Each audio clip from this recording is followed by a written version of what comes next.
Why Japanese pilots did kamikaze in WWII? By late 1944, Japan's Imperial forces were on the defensive across the Pacific, outmatched in industrial capacity and losing critical air superiority to the Allies. US carriers and warplanes roamed the skies, submarines choked off vital shipping lanes, and relentless bombing hammered the Japanese home islands.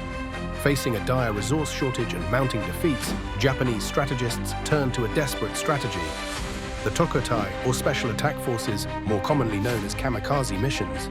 In these operations, pilots would deliberately crash their aircraft, packed with explosives, into enemy ships, intending to inflict maximum damage in a single self-sacrificial blow.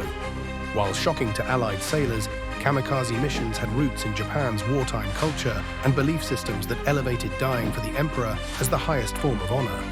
One important factor was the deeply ingrained code of Bushido, adapted from the samurai ethos, which emphasized unwavering loyalty, sacrifice, and the virtue of a warrior's honorable death over surrender or capture.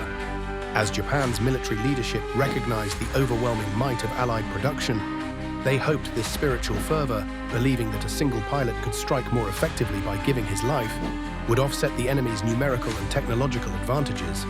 These attacks, official propaganda claimed, showed Japan's unbreakable will, the so-called Yamato Damashi, or Japanese fighting spirit.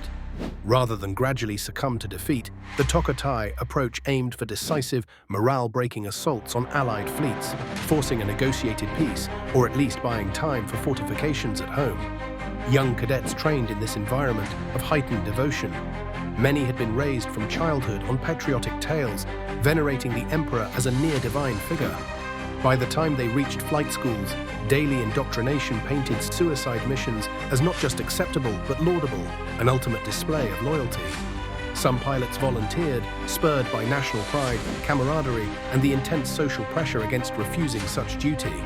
Others felt cornered, with Japan's losses mounting. Rejecting a kamikaze assignment risked accusations of cowardice that could shame one's family.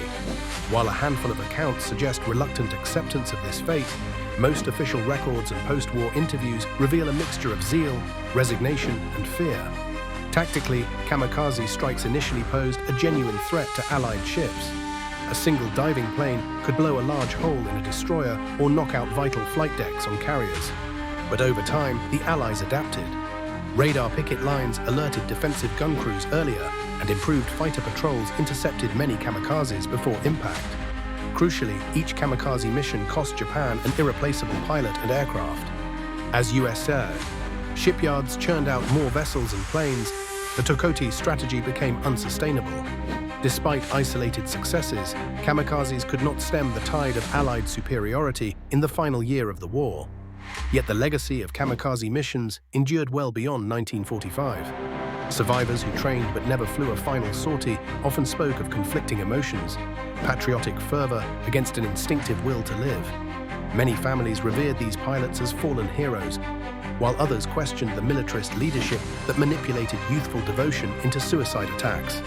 Internationally, kamikaze missions remain emblematic of Japan's desperation in WWII's last stages.